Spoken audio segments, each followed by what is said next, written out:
అందరికీ మరొకసారి మరణాత మరణాత మరణాత. దేవుని యొక్క వాక్య భాగాన్ని చదువుకుందాం. పరిశుద్ధ గ్రంథములో నుండి గమనించిన వారమైతే పరిశుద్ధ గ్రంథములో నుండి రూతు గ్రంథము 1వ అధ్యాయము 16వ వాక్యం.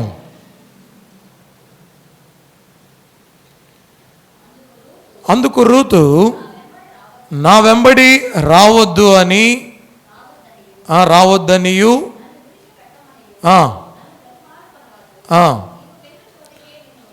నీవు వెళ్ళు చోటికే నేను వచ్చేదను, నీవు నివసించు చోటునే నివసించెదను, నీ జనమే నా జనము, నీ దేవుడే నా దేవుడు అంటూ ప్రియ దేవుని బిడ్డలారా, వాక్య భాగాలను మనం గమనించిన వారమైతే రూతు యొక్క తీర్మానాన్ని మనం గమనించవచ్చు. అయితే ఈ పరిశుద్ధ దినమున రానున్నటువంటి వారము మనం ప్రథమ ఫలముల పండుగను ఆచరించుకుంటాం. కాబట్టి అసలు అనేక మార్లు అర్పణలను గురించి, సమర్పణను గురించి, ప్రథమ ఫలమును గురించి, కానుకలను గురించి అనేక మార్లు నేర్చుకొని ఉన్నాం.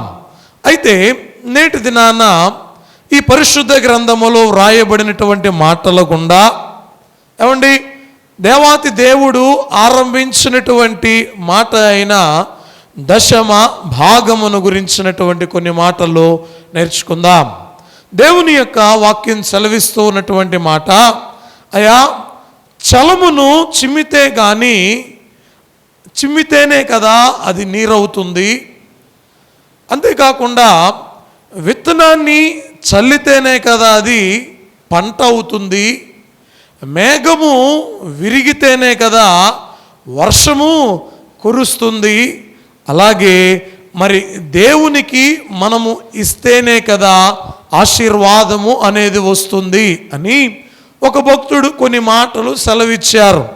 అయితే ప్రియమైన దేవుని బిడ్డలారా, మొదటిగా దీనిని ఎక్కడ మనం చూడగలము అంటే ఆదికాండ గ్రంథము 18వ అధ్యాయము ఇంకా 14వ అధ్యాయము చూడగలిగిన వారమైతే 14వ అధ్యాయం 20వ వచనం ఒకసారి చూద్దాం.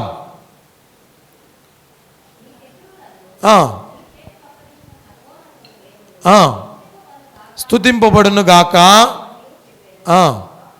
అప్పుడు అతడు అన్నింటిలో ఇతనికి 10వ వంతు చిచ్చాను. దేవుని యొక్క వాక్య భాగాలలో ఈ 10వ వంతు అనేటువంటి మాట మొట్టమొదటిగా కనబడేటువంటి స్థలము ఏదయా అంటే, వాక్యము ఏదయా అంటే ఆదికాండ గ్రంథములో అబ్రహాము గారు యాజకుడైనటువంటి మెల్కీసెదెకుకు ఇస్తూ ఉన్నటువంటి అర్పణ. అక్కడ వ్రాయబడినటువంటి మాటను చూస్తే, నీ దేవుడైనటువంటి యెహోవా శత్రువుల చేతిలో నుండి మిమ్మలను తప్పించాడు, శత్రువుల చేతిలో నుండి విడిపించాడు, మీకు జయాన్నిచ్చాడు, మీ పంట పొలాలలో మీకు మంచి రాబడినిచ్చాడు, మీకు మంచి పశువులలో ఉన్నటువంటి మందలను విస్తారము చేశాడు. కాబట్టి నా దేవుడు చేసినటువంటి ఈ పని నిమిత్తము నా దేవునికి ఆయన ఇచ్చిన దానిలో నేను దశమ భాగమును ఇస్తాను అని చెబుతూ ఉన్నాడు.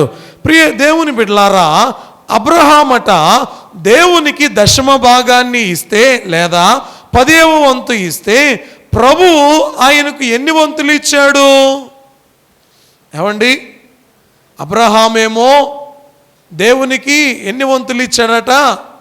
10వ వంతు ఇచ్చాడు. అంటే అబ్రహాం గారికి దేవుడు ఎన్ని వంతులు ఇచ్చాడండి? 100 అంతలు ఇస్తే ఈ 100 అంతలలో 90 అంతలు అబ్రహాం గారు పెట్టుకుని 10వ వంతు ఎవరికి ఇచ్చాడట? దేవునికి ఇచ్చాడు. అందుకే ప్రియమైన దేవుని బిడ్డలారా, దేవుని యొక్క వాక్యములో మనం గమనించిన వారమైతే అబ్రహాం గారికి సంతానమును, అబ్రహాము గారికి దేశములను, అబ్రహాం గారి యొక్క ఆశీర్వాదములను ఎన్నెన్నో మనం చూడగలం. దేవుని యొక్క వాక్య భాగం సెలవిస్తూ ఉన్నటువంటి మాటలను ఇంకా కొంచెం ముందుకు మనం గమనించిన వారమైతే ఈ మాటను ఎవరు మనకు తెలియచేశారు? అబ్రహాం గారేమో, అయ్యా ఇదిగో నేను ఆశీర్వదించబడ్డాను, దీవించబడ్డాను, దేవుని యొక్క మేలులను అనుభవిస్తూ ఉన్నాను, నా వంతు దైవజనులైనటువంటి వారు నా దగ్గరికి వచ్చినప్పుడు వారికి నాకు కలిగిన దానిలో 10వ వంతును నేను ఇస్తున్నాను అని దేవుని యొక్క వాక్య భాగాల నుండి మనతో మాట్లాడుతూ ఉన్నాడు. ఆ తరువాత దేవుని యొక్క వాక్యాన్ని మనం చూస్తే మలాకీ గ్రంథములో 3వ అధ్యాయము 10వ వచనములో రాయబడినటువంటి మాటను మనం చూడగలం.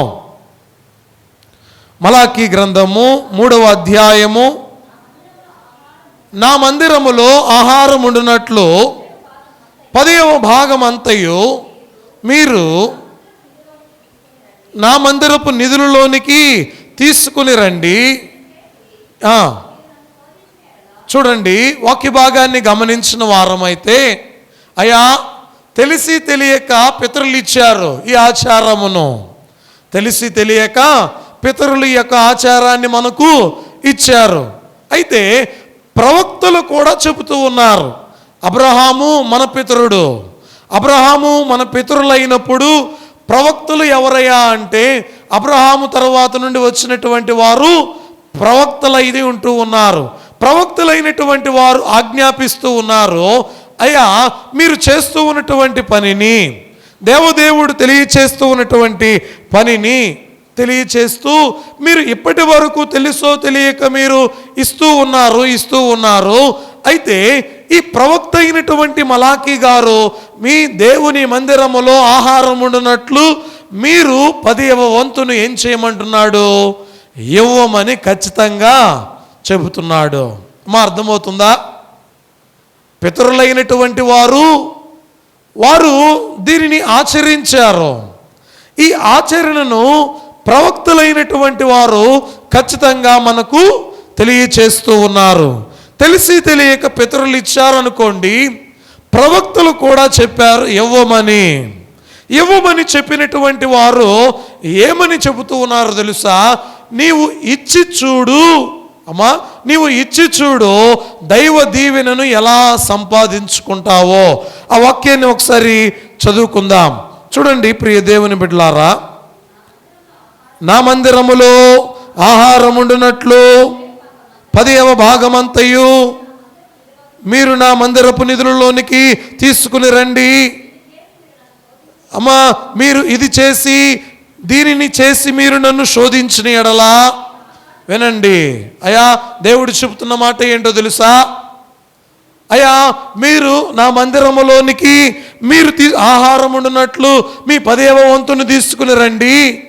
ఇది చేసి మీరు నన్ను శోధించిన ఎడలా, ఏమండి ఏమంటున్నారట? ఇది చేసి మీరు నన్ను శోధించిన ఎడలా నేను ఆకాశపు వాకిండ్లను విప్పి పట్టజాలనంత విస్తారముగా దీవెనలను కుమ్మరించెదను, సైన్యములకు అధిపతియగు యెహోవా సెలవిచ్చుచున్నాడు. ఈ మాటను సెలవిస్తూ ఉన్నది, తెలియచేస్తూ ఉన్నది ఎవరో తెలుసా? దేవాతి దేవుడు ప్రవక్తల ద్వారా మనకు తెలియచేస్తూ ఉన్నాడు. చూడండి, ఇవ్వమని ఇచ్చి చూడు అని తెలియచేస్తూ ఉన్నారు. అంతేకాకుండా ఇంకొంచెం ముందుకు మనం వెళితే నిర్గమాకాండ గ్రంథములో 36వ అధ్యాయము 5వ వచనం, మోషేతో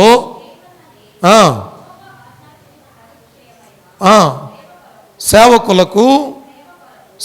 కొరకు ఏమండి, సేవ కొరకు ప్రజలు కావలసిన దానికంటే బహు విస్తారము తీసుకుని వచ్చుచున్నారని చెప్పగా, ప్రియమైన దేవుని బిడ్డలారా, ఇశ్రాయేలీలట వారు చేసినటువంటి పని ఇదిగో దేవుని మందిరములో సేవ నిమిత్తమై ఎంత అవసరమో, అయ్యా ఈ సేవ నిమిత్తమై కర్రలు, తుమ్మ కర్రలు కావాలి. సేవ నిమిత్తమై ఇదిగో ఇక్కడ కావలసినటువంటి రాగి పాత్రలైతేనేమి, వెండి దిమ్మెలైతేనేమి, ఇక్కడ నీల ధ్రుమ రక్త వర్ణములు గల పేనిన సన్ననారతో కూడినటువంటి తెరలైతేనేమి, అడ్డు తెరలైతేనేమి, ఇంకా మందసమును చేయడానికి కావలసిన బంగారం అయితేనేమి, ఇంకా యాచక వస్త్రాలకు కావలసినటువంటి నూలైతేనేమి, ఇవన్నీ కూడా ఎక్కడి నుంచి వచ్చాయి? ఇశ్రాయేలీయులే ఇవ్వాలి. ఎవరివ్వాలి?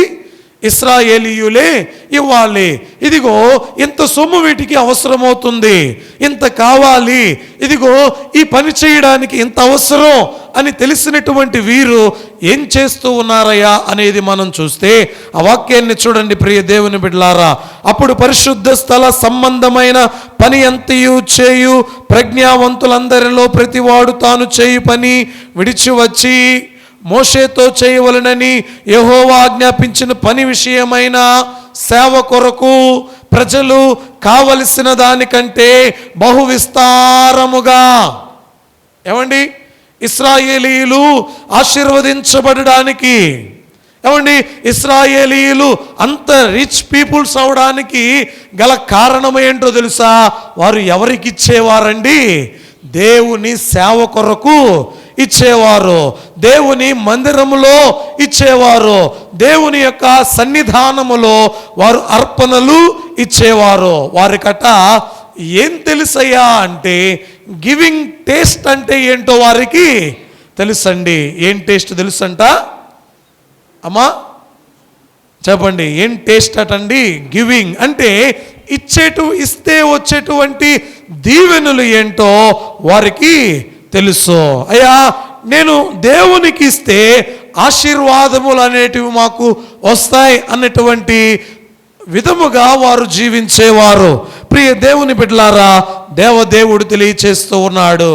అక్కడేమో అబ్రహాం గారు ఇచ్చారు, ఇక్కడ ఏమో ప్రవక్తలైనటువంటి వారు దానిని చేసి పరీక్షించి చూడండి అని తెలియచేశారు. ఇశ్రాయేలీలైనటువంటి వారేమో వారికి కావలసిన దానికంటే అత్యధికముగా దేవునికి ఇవ్వడానికి ఇష్టపడ్డారు. ఇంకా మరొక మాటను మనం గమనించిన వారమైతే అపోస్తుల కార్యముల గ్రంథములో చూడండి ప్రియ దేవుని బిడ్డలారా, 20వ అధ్యాయము 35వ వచనం. అపోస్తుల కార్యములు 20వ అధ్యాయము 35వ వచనం.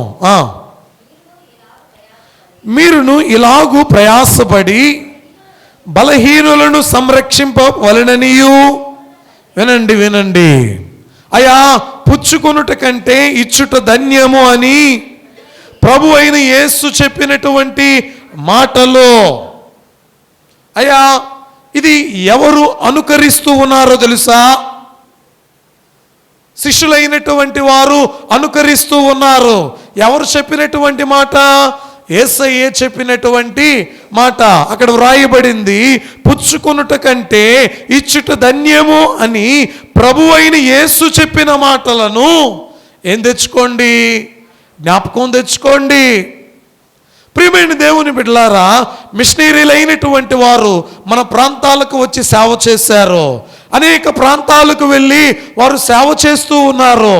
వారు ఏ విధంగా చేశారయ్యా అంటే వారికి ఉన్నదానిని వారి దగ్గర ఉంచుకోకుండా, ఏమండి, వారి దగ్గర ఉంచుకోకుండా వారు వస్త్రములు పంచేవారు, వారు బియ్యం ఇచ్చేవారు, పప్పు దినుసులు ఇచ్చేవారు, దుప్పట్లు ఇచ్చేవారు, అనేకమైనటువంటి పనులు చేస్తూ వారు చేసినటువంటి పని ఏంటో తెలుసా?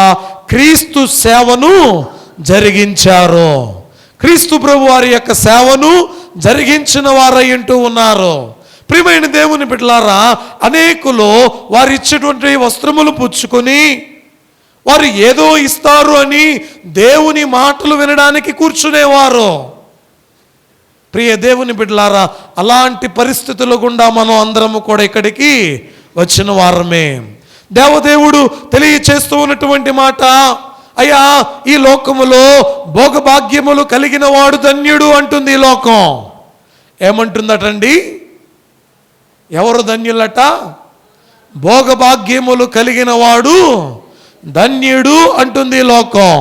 కానీ పౌలు అంటున్నాడు, అయా ఇచ్చువాడు ధన్యుడు, ఇచ్చువాడు ధన్యుడు. చూడండి, అన్ని విషయములలో మీకు మాదిరి చూపి తిని. ఏమని చెబుతున్నాడండి ఆయన? అయ్యా నేను ఇచ్చే విషయములో అన్ని విషయాలలో కూడా మాదిరి చూపుతూ ఉన్నాను.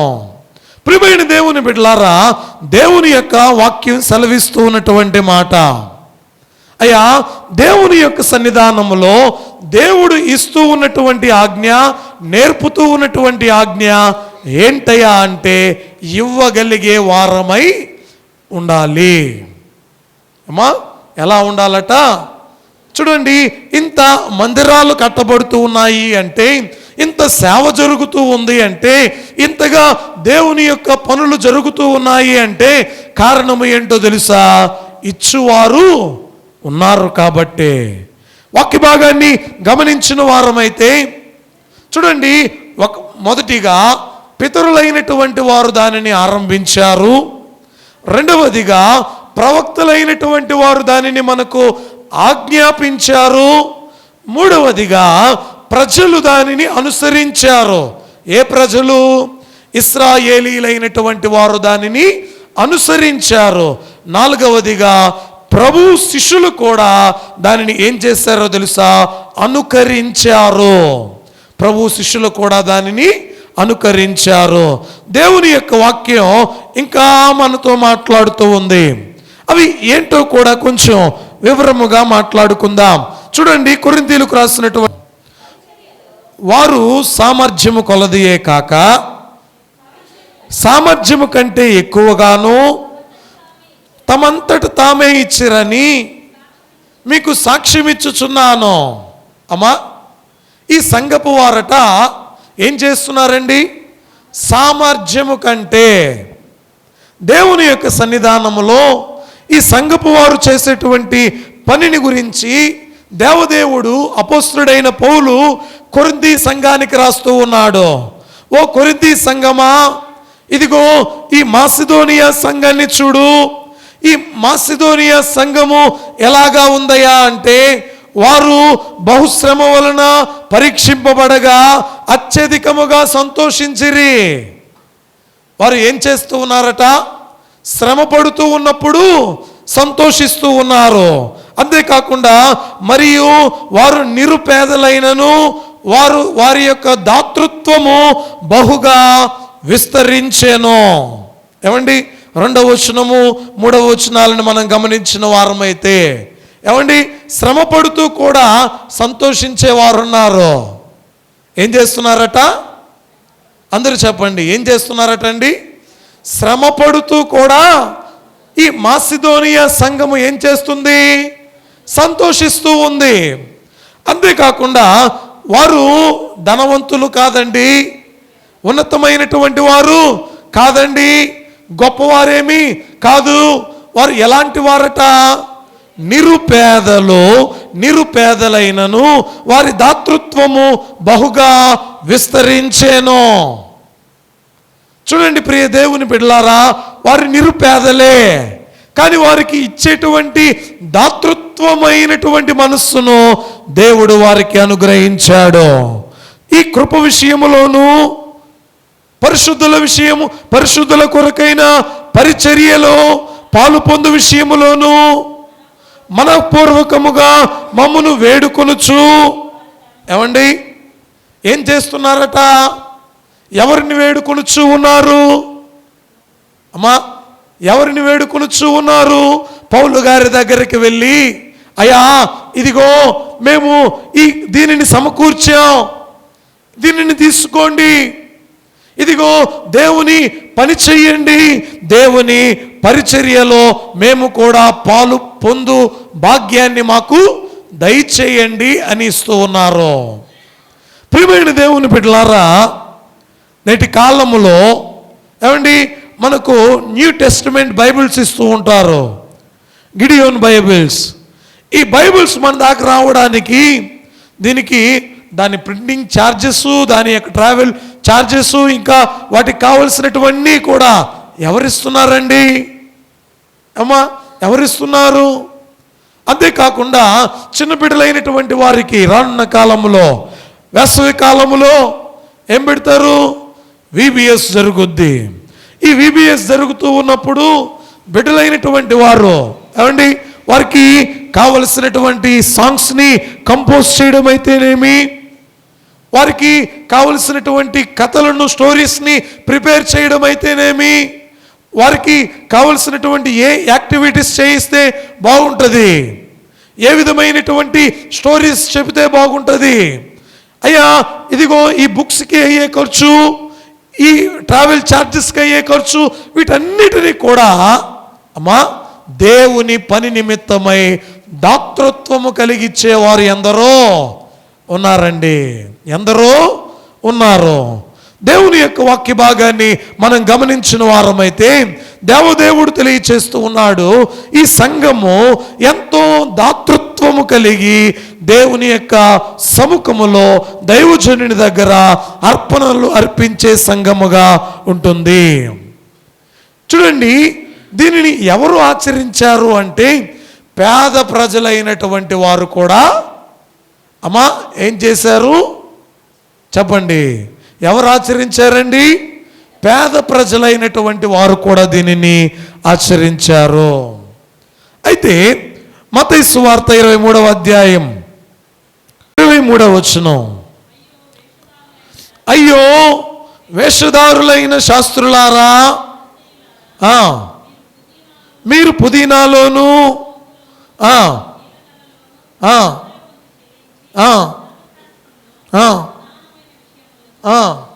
అను చూడండి, దేవుని యొక్క వాక్యం సెలవిస్తూ ఉన్నటువంటి మాట, శాస్త్రులైనటువంటి వారిని పరిసయ్యులైనటువంటి వారిని ప్రభువు చూసి, అయ్యా మీరు ఏం చేస్తూ ఉన్నారు? మీరు దశమ భాగాన్ని అనగా 10వ వంతుని మీరు ఇస్తూ ఉన్నారు. ఇదిగో జీలకర్రలో ఇస్తూ ఉన్నారు, పుదీనాలో ఇస్తూ ఉన్నారు, మా సోంపులో ఇస్తూ ఉన్నారు, మీకు కలిగిన దాన్ని అంతటిలో కూడా మీరు ఇస్తూ ఉన్నారు. ఇది మంచిదే. ఏమండి, ప్రభు దీనిని అంగీకరిస్తూ ఉన్నాడు. ఇది మంచిదే. కానీ ఇన్ని ఇస్తూ ఉన్నటువంటి మీరు ధర్మశాస్త్రములో వ్రాయబడినటువంటి న్యాయమును, కనికరమును, విశ్వాసమును తప్పి ఉన్నారు, విడిచిపెట్టారు. అయ్యా ఈ పని చేస్తూ ఉన్నారు, దేవునికి ఇవ్వడమేమో ఇస్తూ ఉన్నారు, కానీ మీరు చేస్తూ ఉన్న పని ఏంటి? విశ్వాసము లేదు. మీరు చేస్తూ ఉన్న పనిలో న్యాయము లేదు. మీరు చేస్తూ ఉన్నటువంటి పనిలో కనికరం అనేది లేదు. ఇచ్చి ప్రయోజనం ఏంటయ్యా? దేవుని యొక్క వాక్య భాగం సెలవిస్తూ ఉన్నటువంటి మాట ఏమండి, ఒకరు అంటున్నారట, అయ్యా పాస్టర్లకు అసలు దశమ భాగం ఎందుకు ఇవ్వాలండి, మనం ఇస్తే వారు సంతోషిస్తారు కదా అన్నట్టు అమ్మా వారు దశమ భాగాన్ని ఇవ్వకుండా ఉన్నారట. అయితే మరొక వ్యక్తి అన్నారట, నీవు దశమ భాగాన్ని తీస్తున్నావా అని అడిగితే, దశమ భాగాన్ని తీస్తున్నాను, మరి ఎవరికి ఇస్తున్నావు?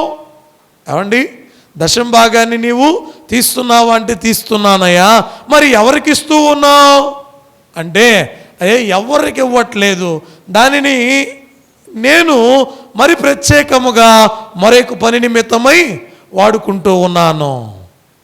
ప్రియ దేవుని బిడ్డలారా, మలాకి ప్రవక్త అంటాడు కదా, మీరు నా దగ్గర దొంగిలితిరి అంటాడండి. ఏమంటాడండి? మీరు నా దగ్గర దొంగిలితిరి. ఇతను దొంగ కాకుండా దొరవుతాడా?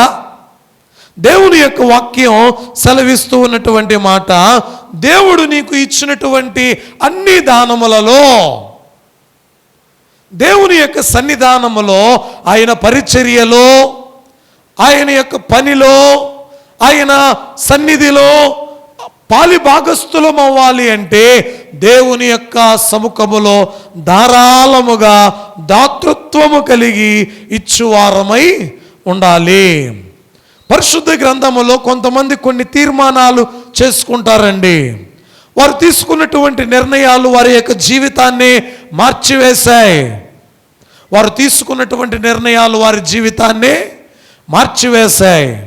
ప్రియమైన దేవుని బిడ్డలారా, తెలుసో తెలియకో నయోమి మోయాబు దేశానికి వెళ్ళిపోయింది.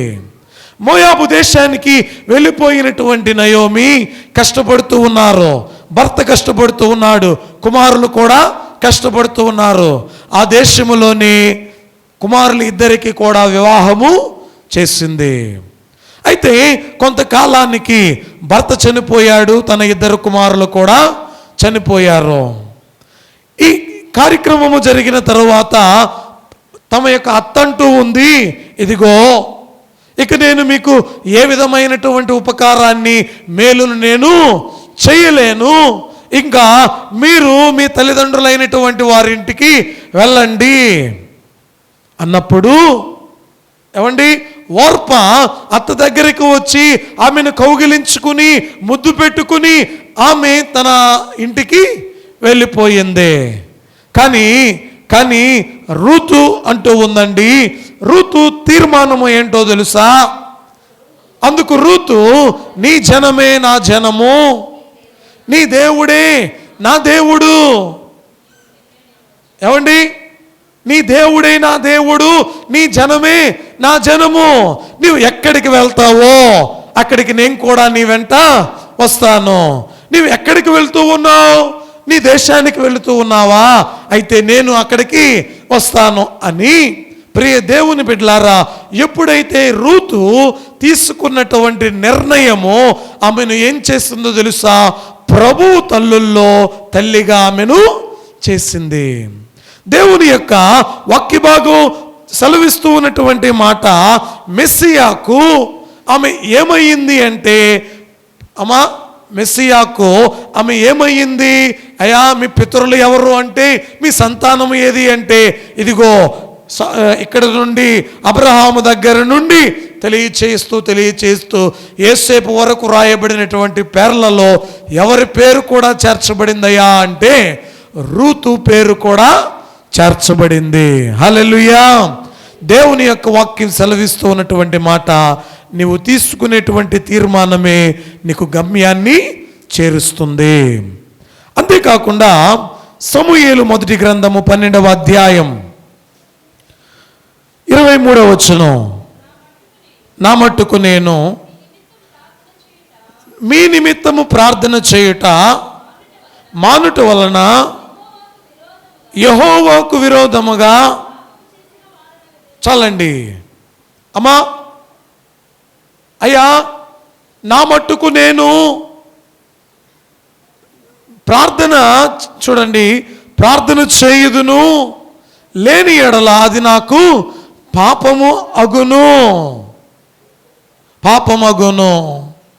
ప్రియమైన దేవుని బిడ్డలారా, ఈ వాక్యాన్ని మనం గమనించిన వారమైతే దేవుడు సమూయేలు గారితో మాట్లాడుతూ ఈ మాటలను సమూయేలు గారి ద్వారా మనకు తెలియచేస్తూ ఉన్నటువంటి మాటలు, నేను ఏ విధంగా ఉన్నానో ఎలాగా ఉన్నానో తెలియచేస్తూ రాయబడినటువంటి ఈ మాటలను మనం గమనించిన వారమైతే, చూడండి ప్రియ దేవుని బిడ్డలారా, ప్రార్థన చేయుదునయ్యా, నేను ఈరోజు మాత్రమే కాదు, నేను నా జీవిత పర్యంతము వరకు కూడా ప్రార్థన చేస్తాను. నా మరణ పర్యంతము వరకు నేను ప్రార్థన చేసేవాడనుగా ఉంటాను. కేవలం ఈ క్షణము మాత్రమే ప్రార్థన చేసేటువంటి వ్యక్తిగా నేను ఉండను. ప్రియమైన దేవుని బిడ్డలారా, సమూయేలు గారి యొక్క తీర్మానం, ఆయన చేసినటువంటి తీర్మానము చరిత్రలో, అనగా ఇశ్రాయేలీయుల చరిత్రలో తనదైన శైలిలో తన ముద్రను వేసుకున్నాడు. అయ్యా నేను ప్రార్థన చేసేటువంటి వాడనుగా ఉంటాను ప్రభువా, నేను ప్రార్థించే వ్యక్తిగా ఉంటాను, నా మట్టుకు నేనే కాదు అందరి నిమిత్తమై ప్రార్థించేవాడుగా ఉంటాను అని ఎప్పుడైతే తీర్మానము చేసుకున్నాడో, ఏమండి, న్యాయాధిపతులలో చివరి న్యాయాధిపతి ఆయనే. ప్రవక్తలలో ఆయనే గొప్ప ప్రవక్త. అంతేకాకుండా ఇశ్రాయేలీయులకు రాజును నియమించినటువంటి విషయములో మొట్టమొదటిగా సౌలును అభిషేకించినటువంటి వ్యక్తి ఆయనే. 40 సంవత్సరాల తర్వాత దావీదును అభిషేకించినటువంటి వ్యక్తి కూడా ఈయనే. ఆయన తీసుకున్నటువంటి నిర్ణయం చరిత్రలో ఒక గొప్ప ముద్రను ఆయనకు వేసింది. దేవుని యొక్క వాక్యం సెలవిస్తూ ఉన్నటువంటి మాట, అయ్యా ప్రార్థిస్తాను ప్రభువా అన్నటువంటి తీర్మానం నీకుందా? నేను ప్రార్థన చేసుకుంటానయ్యా అనే తీర్మానము ఉందా? వేకువనే లేచి, లేదా పనుల నిమిత్తమై వెళ్తున్నప్పుడు, లేదా నీకు సమయం ఉన్నప్పుడు, లేదా సాయంకాల సమయములో, లేదా పండుకునే సమయములో, ఎప్పుడు నీ యొక్క ప్రార్థనా సమయం, ఎప్పుడు నీవు ప్రార్థన చేసుకుంటున్నావు? అయ్యా ఈ సమయానికి నేను ప్రార్థన చేసుకుంటాను అన్న తీర్మానము నీకుందా? అయితే దేవుడు గొప్ప ఆశీర్వాదాన్ని నీకు ఇవ్వబోతూ ఉన్నాడు. అయ్యా ప్రతిరోజు ఈ సమయానికి నేను ప్రార్థిస్తాను ప్రభువా, ప్రతిరోజు వేకువనే నేను ఈ ప్రార్థన చేసుకుంటానయ్యా అన్న విధముగా నీవు జీవిస్తే దైవ దీవెనలను సంపాదించుకునేటువంటి వారముగా మనం ఉంటాం. మరి ఒక మాటను గమనించిన వారమైతే యెహోషువ గ్రంథములో 24వ అధ్యాయము 15వ వచనములో మనం గమనిస్తే, యెహోవాను సేవించుడి, అయా స్థిరమైనటువంటి మనస్సు కలిగినటువంటి వారుగా ఉండాలి. కానీ మీరు ఎలా ఉన్నారో తెలుసా? ఇశ్రాయేలీయులు అస్థిరులై ఉన్నారు, స్థిర బుద్ధి కలవారు కాదు, మూర్ఖపు ప్రవర్తన గలవారు. అలాంటి వారి మధ్యలో అలాంటి వారి మధ్యలో యెహోషువ మాట్లాడుతూ ఉన్నాడు. చూడండి ఏం మాట్లాడుతూ ఉన్నాడు తెలుసా? మీరు ఎవరిని సేవింపు కోరుకున్నను మీరు సేవించుకోండి, నేనును నా ఇంటి వారును యెహోవాను సేవిస్తామంటూ తీర్మానించాడు. అయ్యా నా చుట్టూ ఉన్న వాళ్ళందరూ అవిధేయులు, తిరుగుబోతులు, వాళ్ళ మధ్యలో నేను పరిశుద్ధంగా జీవించలేక పోతున్నాను అని అనుకుంటున్నావా? దేవుడు అంటున్నాడు, యెహోషువను చూడు. యెహోషువ చుట్టూ ఉన్నటువంటి వారు ఎలాంటి వారో తెలుసా? నిందించేవారే, హేళన చేసేవారే, అవిధేయులే, స్థిరమైనటువంటి వారు కాదు, అస్థిరులు. అయితే వారి మధ్యలో యెహోషువ సాక్ష్యమిస్తూ ఉన్నాడు, అయ్యా నన్ను నడిపించిన దేవుడే మిమ్మును కూడా నడిపించాడు, కానాను దేశానికి నన్ను తీసుకుని వచ్చిన దేవుడే మిమ్మును కూడా తీసుకుని వచ్చాడు. అయితే మీరు ఆ స్థిరత్వాన్ని కోల్పోయారు, అస్థిరులైపోయారు. అయితే ప్రియ దేవుని బిడ్డలారా, యెహోషువ అంటున్నాడు, మీరు ఎవరిని సేవిస్తారో సేవించుకోండి అయ్యా, నాకు అవసరం లేదు. నేను నా ఇంటి వారు ఎవరిని సేవిస్తాం? చెప్పండి, ఎవరిని సేవిస్తాం? యెహోవాను సేవిస్తాం. ఈ మాట ఎవరు చెప్పలేకపోయారో తెలుసా? అహరోను చెప్పలేకపోయాడండి. ఏమండి, ఇదిగో ఐగుప్తు దేశము నుండి మమ్మలను నడిపించినటువంటి మోషే ఏమాయనో, చనిపోయాడేమో, ఏమైపోయాడో అంటూ మాకొక ప్రతిమను చేయి అన్నప్పుడు ఒక బంగారు దూడను వారు చేసుకుని దానికి సాగిల పడుతూ ఉన్నారు. ఈ బంగారు దూడ ఎదుట ఎవరు కూడా ఉన్నారో తెలుసా? అహరోను గారు కూడా. ఎంత విచారం! వాక్యం చెబుతూ ఉన్నటువంటి మాట, అయ్యా నీకు తెలుసు, ఇశ్రాయేలీలందరికీ కూడా తెలుసు, ఏమని? ఐగుప్తు దేశములో 10 తెగుల నుండి ఇశ్రాయేలీయులను రక్షించింది ఎవరో తెలుసు. ఎర్ర సముద్రమును 2 పాయలుగా చేసి ఇశ్రాయేలీయులను రక్షించింది ఎవరో తెలుసు. నేటికి వేకువనే మన్నా పడుతుందంటే ఎవరిస్తున్నారో, ఈ బండలోని నీరు తాగుతున్నామంటే ఎవరిస్తున్నారో, పగలు మేఘ స్తంభముగా ఉందంటే ఎవరు నిలిచి ఉన్నారో, రాత్రి అగ్ని స్తంభము ఉందంటే ఎవరు మన మధ్యలో ఉన్నారో అన్నీ తెలిసినా కూడా ఇశ్రాయేలీయులు చేసిన పని బంగారు ప్రతిమను వారు చేసుకున్నారు. నడిపిస్తూ ఉన్నటువంటి, కావలిగా ఉన్నటువంటి అహరోను గారు కూడా వారితో కలిసిపోయాడు. కానీ యెహోషువ కాలంలో అలాగా జరగలా.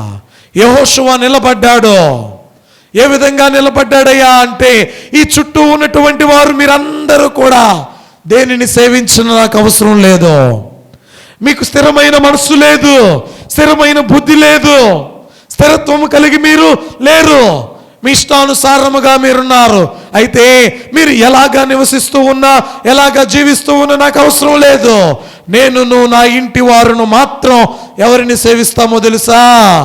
యెహోవాను. హల్లెలూయా. ప్రియ దేవుని బిడ్డలారా, దేవదేవుడు సెలవిస్తూ ఉన్నటువంటి మాట, నీ చుట్టూ ఉన్నటువంటి పరిస్థితులు ఎంత భయంకరమైనవైనా సరే, ఏమండి, ఎంత భయంకరమైనటువంటివైనా సరే, నీవు మాత్రం నిలబడాలి అంటే నీ యొక్క స్థిరత్వాన్ని పోగొట్టుకోకూడదు. అప్పుడే బండ మీద కట్టబడినటువంటి ఇంటిని పోలిన వారముగా మనము ఉంటాం. ఇది ఎవరి తీర్మానం అండి? యెహోషువ తీర్మానం. మరి వాక్య భాగాలలో మరొకరు కూడా ఉన్నారండి. చూడండి, ఎస్తేరు గ్రంథము 4వ అధ్యాయము 16వ వచనం.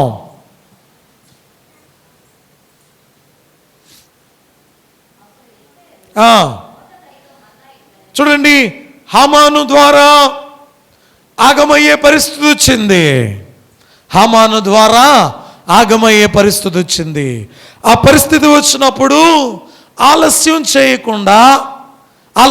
చేయకుండా అత్యవసరమైనటువంటి పరిస్థితులలో నడుం కట్టి నేనును నా పని కత్తెలను ఆ ఉపవాసముందుము అంటూ ఏం చేసిందండి?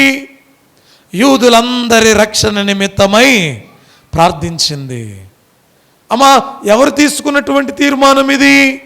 ఎస్తేరు తీసుకున్నటువంటి తీర్మానం. ఇద్దరు వ్యక్తులకి తగాదా. ఎవరెవరికండి? మొర్దెకై, హామాను. మొర్దెకై ఎందుకో తెలుసా? ఎవరికి నమస్కారం చేయడు. హామాను కోపం వచ్చింది. అరే, నాకు నమస్కారం చేయవా, నిన్ను నీ జనాన్ని అంతటినీ కూడా ఏ విధముగా సంహరిస్తానో చూడు అని ఏం చేశాడండి? అమ్మా, ఏం చేశాడు? రాజుకు తెలియకుండానే రాజ్యముద్రను ముద్రించి ఒక శాసనాన్ని రిలీజ్ చేశాడయ్యా. వీరికి అనవసరంగా ఫుడ్ పెట్టి మేపుతున్నాం, వీరు మన దేశంలో ఉండటం బట్టి మనకు అంతా నష్టమే, భూభాగం నష్టమే, పంటలు నష్టమే, ఆహారం నష్టమే, కాబట్టి వీరిని సంహరించి వేద్దాం అని రాజుకు తెలియకుండానే రాజ్యముద్రను ముద్రించి సంస్థానములన్నిటికీ కూడా పంపించాడు. ప్రియ దేవుని బిడ్డలారా, శాసనము ఎప్పుడైతే రిలీజ్ చేయబడి ఉందో, అమ్మా ఎస్తేరు, అరే ఏంట్రా ఈ విధమైనటువంటి శాసనం రిలీజ్ చేయబడి ఉంది అనుకుని రాజు దగ్గరికి వెళ్ళి మాట్లాడడానికి ప్రయత్నం చేయాలా? ఎవరితో మాట్లాడడానికి ప్రయత్నం చేసిందండి? దేవునితో మాట్లాడడానికి ప్రయత్నిస్తూ ఉంది. అయ్యా, తన జనులందరినీ కూడా రక్షించుకొనడానికి ఉపవాసం ఉండి తన పనికత్తెలను కలిసి ఎక్కడికి వెళ్ళి ప్రార్థన చేశారండి?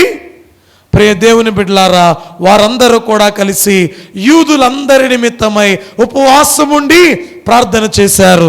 వీరు చేసినటువంటి ప్రార్థన యూదులందరినీ కూడా రక్షించింది.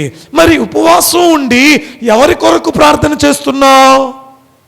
ఏమండి, నేటి దినాన ఉపవాసం ఉంటున్నాం కదా, ఉపవాసం ఉండి ప్రార్థన చేస్తున్నాం కదా. ఇదిగో ఎస్తేరు ఉపవాసం ఉండి తన జనాంగాన్ని రక్షించుకుంది. మరి నీవు ఉపవాసం ఉండి నీ కుటుంబాన్ని రక్షించుకోగలుగుతున్నావా? నీ రక్త సంబంధికులను రక్షించుకోగలుగుతున్నావా? నీ వారిని నీవు రక్షించుకోగలుగుతున్నావా? ప్రియ దేవుని బిడ్డలారా, ఏ పరిస్థితి గుండా నీవు వెళుతూ ఉన్నావు? దేవుని యొక్క వాక్యం సెలవిస్తూ ఉన్నటువంటి మాట, అయ్యా ఎస్తేరు కూడా ఒక తీర్మానం చేసుకుంది. నేను ప్రార్థించాలి, నా జనులను రక్షించుకోవాలి అన్న తీర్మానం ఉంది. మరి మన తీర్మానం ఏంటండి? ఏ తీర్మానం కలిగి ఉన్నాం? చూడండి, 5వదిగా మనం గమనిస్తే వాక్యములో కీర్తనాకారుడు 132వ కీర్తన 5వ వచనములో రాయబడినటువంటి మాట,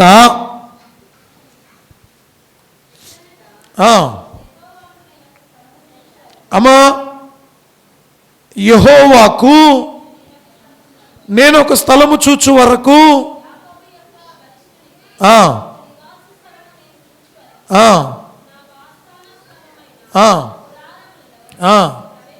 చాలండి అమ్మా.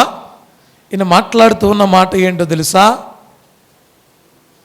ఆరాధన చెయ్యడానికి అవకాశమే లేని సమయం అది. మనకు ఆరాధన చేసుకోవడానికి ఏముంది? మందిరం ఉంది. కానీ దావీదు కాలంలో ఆరాధన చేయడానికి స్థలమే లేదు. చూడండి, ఆయన ఒక తీర్మానం చేస్తున్నాడు. నా వాసస్థానమైన గుడారములో నేను ప్రవేశింపను, నేను పరుండు మంచము మీదకెక్కను, నా కన్నులకు నిద్ర రానీయను, నా కనురెప్పలకు కునికిపాటు రానీయను. ఏమండి, ఏమంటున్నాడండి ఈయన? అయ్యా, నా గుడారములో, నా అంతఃపురములోనికి నేను వెళ్ళను, రాజమందిరములో నేను ప్రవేశించను. అంతేకాకుండా నేను పరుండు మంచము మీదకి ఎక్కను. ఏమండి, రాజుగా ఉన్నటువంటి వ్యక్తికి ఎంత విలాసవంతమైనటువంటి జీవితమో, ఈ మంచం కూడా నాకు వద్దయ్యా.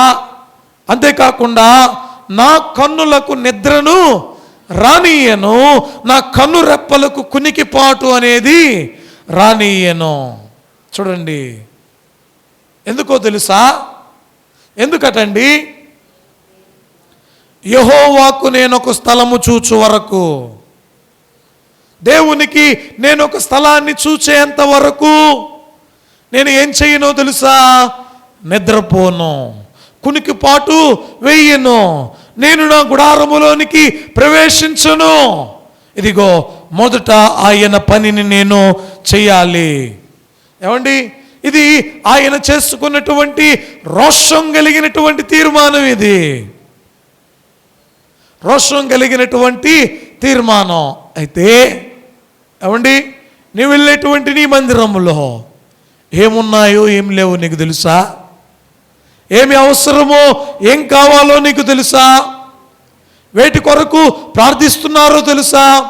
అయితే వాటి కొరకు మనం కూడా ప్రార్థన చేయాలి. వాటి నిమిత్తము మనం కూడా సహకరించే వారంగా ఉండాలి. దేవుని యొక్క వాక్యం సెలవిస్తూ ఉన్నటువంటి మాట, అయ్యా, బ్రతుకులను మలుపు తిప్పేటువంటి భక్తుల యొక్క తీర్మానాలను మనం విన్నాం. అయితే తిని కూర్చోవడమే మన తీర్మానము అయితే ప్రయోజనం ఏమీ కూడా ఉండదు. ఒక్కొక్కరిని గురించి ఒక్కొక్క మాటలు నేర్చుకున్నాం. ఈ మాటలు నేర్చుకున్నటువంటి మనము ఏ పరిస్థితులలో వారు తీర్మానం చేసుకున్నారో, ఏ పరిస్థితుల గుండా వారు ప్రయాణమయ్యారో, ఏ పరిస్థితుల గుండా దేవుని యొక్క సన్నిధానములో దైవ దీవెనలు సంపాదించుకున్నారో, నేటి దినాన కూడినటువంటి నీవు దేవదేవుడు నేర్పుతూ ఉన్నాడు. అయ్యా, నీ తీర్మానం ఏంటండి నీ తీర్మానం? ఏ తీర్మానం చేసుకుంటూ ఉన్నావు? దైవ పనిలో అయ్యా నేను కూడా పాలిభాగస్తుడవుతాను, దైవ సేవ చేస్తాను, దేవుని యొక్క పనిలో నేను వాడబడతాను అన్న తీర్మానము నీకుంటే దేవదేవుడు ఆయన పనిలో నిన్ను పాలిభాగస్తునిగా చేస్తాడు. కాబట్టి ప్రియమైన దేవుని బిడ్డలారా, ఈ వాక్యం చెబుతూ ఉన్నటువంటి మాట, దేవుని యొక్క సన్నిధానములో చేరి కూడి ఉన్నటువంటి మనం ఎలాగా జీవిస్తూ ఉన్నాం?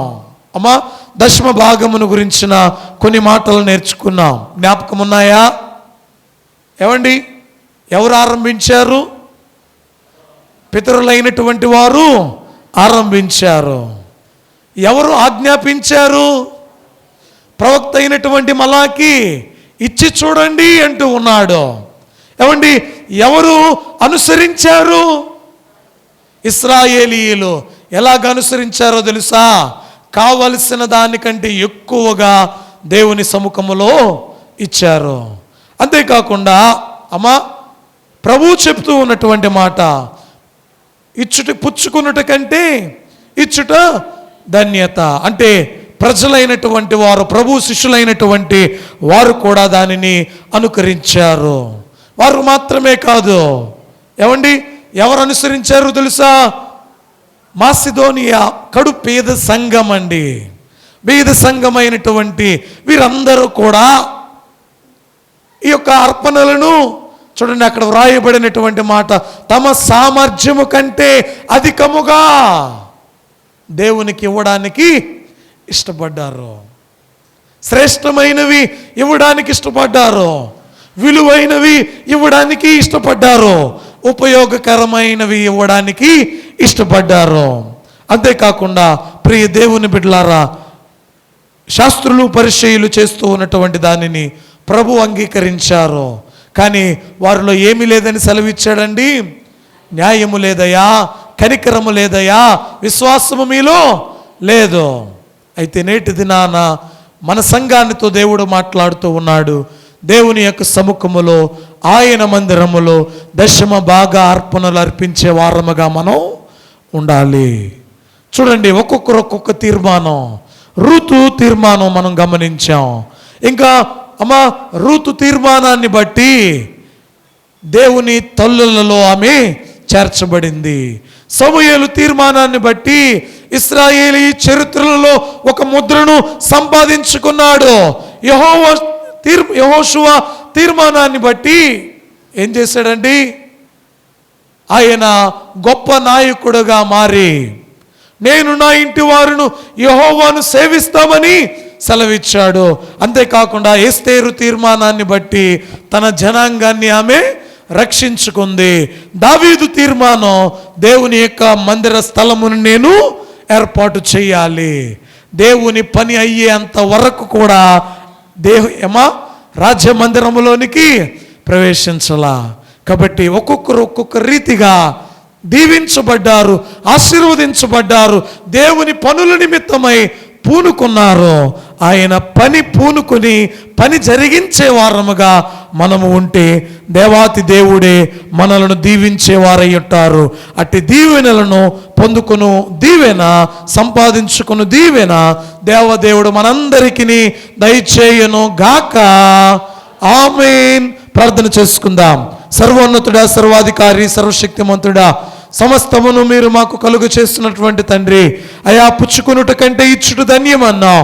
అయా మీ యొక్క సముఖములో మీ బిడ్డలైనటువంటి వారితో కొన్ని మాటలు మీరు మాట్లాడి ఉండగా, నీ యొక్క మందిరములో నీ యొక్క పనులలో ఆహారం ఉండినట్లు మీరు మాకు సెలవిచ్చిన ఈ వాక్య విధులను బట్టి మీ బిడ్డలు ఏ తీర్మానం చేసుకుంటూ ఉన్నారో, ఏ తీర్మానం కలిగి ఉన్నారో అయా వారికి నైనా ఇవ్వగలుగు మనస్సును దయచేయండి, ధారాళముగా ఇచ్చు మనస్సును దయచేయండి.